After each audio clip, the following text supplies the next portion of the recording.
محرم میں بعض وہ کام جو نہیں کرنے کے وہ کون سے ہیں؟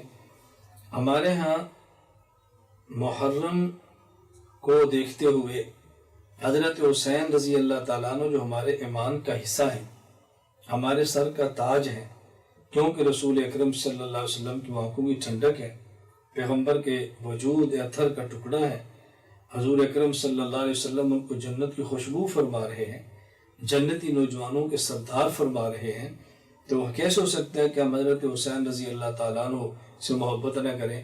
حضرت حسن، حضرت حسین، حضور کی دیگر اولاد، ہم سب سے پیار کرتے ہیں، پیغمبر کی چاروں بیٹیوں سے پیار کرتے ہیں، نبوت کے 3 دامادوں سے محبت فرماتے ہیں۔ 3 داماد میں اس لیے کہہ رہا ہوں کہ رسول اکرم صلی اللہ علیہ وسلم کی ایک بیٹی زینب ابو العاص رضی اللہ عنہ کے نکاح میں تھی، حضرت رقیہ عثمان کے نکاح میں تھی رضی اللہ عنہما، جب فوت ہوئی تو حضرت ام کلثوم حضرت عثمان کے نکاح میں تھی، حضرت فاطمہ تو زہرا علی کے نکاح میں تھی رضی اللہ عنہ۔ تو جو کہ پیغمبر کی 2 بیٹیاں یکے بعد دیگرے حضرت عثمان کے نکاح میں آئی ہیں، اس لیے میں نے کہا 4 بیٹیاں اور 3 داماد، یہ سب ہمارے ایمان کا حصہ ہیں اور ہم سب سے محبت کرتے ہیں۔ تو حضرت حسین رضی اللہ تعالیٰ عنہ جو کہ 10 محرم کو شہید ہوئے ہیں، تو بعض لوگ اس بنیاد پر کہتے ہیں کہ 10 محرم کو غم کرو، 10 محرم کو ہم پیٹیں، جزا فضا کریں، واویلا کریں۔ مسلمان کی شان کے یہ نہیں ہے۔ مسلمان کو جہاں اپنے لخت جگر کے شہید ہونے کا تبھی غم ہوتا ہے، وہاں اس کی شہادت پہ فخر بھی ہوتا ہے۔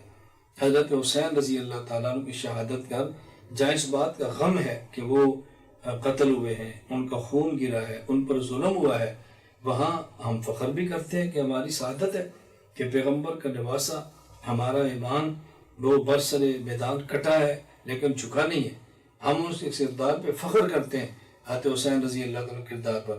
اس لیے ایسے موقع پر غم میں زنجیر پہن لینا یا غم میں زنجیروں سے پیٹنا شروع کر دینا یا غم کی وجہ سے اپنے سینے کو زد و کوب کرنا، اپنے چہرے کو نوچنا، اپنا خون بہانا یا غم کی وجہ سے کالے لباس کو اختیار کر لینا، یہ ایک حضرت حسین رضی اللہ تعالیٰ سے محبت کرنے والے بندے کو زیب نہیں دیتا۔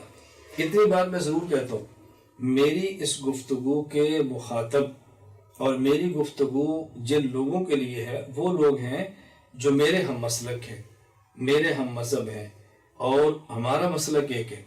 ہاں البتہ اگر کسی کے مسلک میں کالا کپڑا پہننا عبادت ہے، یہ ان کا مسئلہ ہے۔ اگر کسی مسلک میں پیٹنا عبادت ہے تو ان کا مسئلہ ہے۔ زنجیر زنی اگر عبادت ہے تو ان کا مسئلہ ہے، وہ جانے، ان کے علماء جانے۔ ہمارے ذمہ ہے اپنی عوام کو اس موقع پر اپنے مسائل بتانا اور ہماری عوام کو ان مسائل پر غور بھی کرنا چاہیے۔ 10 محرم کو ہمیں روزے کا حکم ہے، ہم روزہ رکھیں گے، اور اگر کسی کے مذہب میں سبیل ہے تو وہ سبیل لگائے، اس کو کون منع کرتا ہے؟ میں محرم کے حوالے سے ایک چھوٹی سی بات کہتا ہوں، اس کو بہت توجہ سے سمجھیں کہ 10 محرم کو جن کا مذہب پیٹنا ہے، ماتم ہے، کالا لباس ہے، سبیل ہے، وہ کریں۔ جن کا مذہب روزہ ہے، صبر ہے، اپنے بچوں پر خرچ ہے، وہ کریں۔ بس اس بات کا خیال کریں کہ اپنی عبادات اپنے پیسے سے کریں۔ ہم اگر روزہ رکھتے ہیں تو ہم افطاری کے لیے کسی دوسرے سے چاول نہ مانگیں، ہم افطاری کے لیے کسی اور سے بھیک نہ مانگیں۔ 10 محرم کا اپنے اہل عیال پر وسعت سے خرچ کرنا ہے تو کسی سے مانگ کے اپنے بچوں کو نہ کھلائیں۔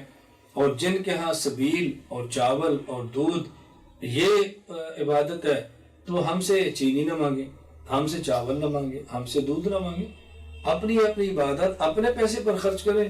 اللہ خیر سے، اس میں حرج کی بات نہیں، اپنی عبادت ہر آدمی کرے۔